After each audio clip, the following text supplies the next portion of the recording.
أفلا ينظرون إلى الإبل كيف خلقت وإلى السماء كيف رفعت وإلى الجبال كيف نصبت وإلى الأرض كيف سطحت فذكر إنما أنت مذكر لست عليهم بمسيطر إلا من تولى وكفر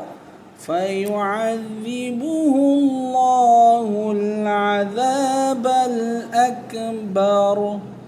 إن إلينا إيابهم ثم إن علينا حسابهم.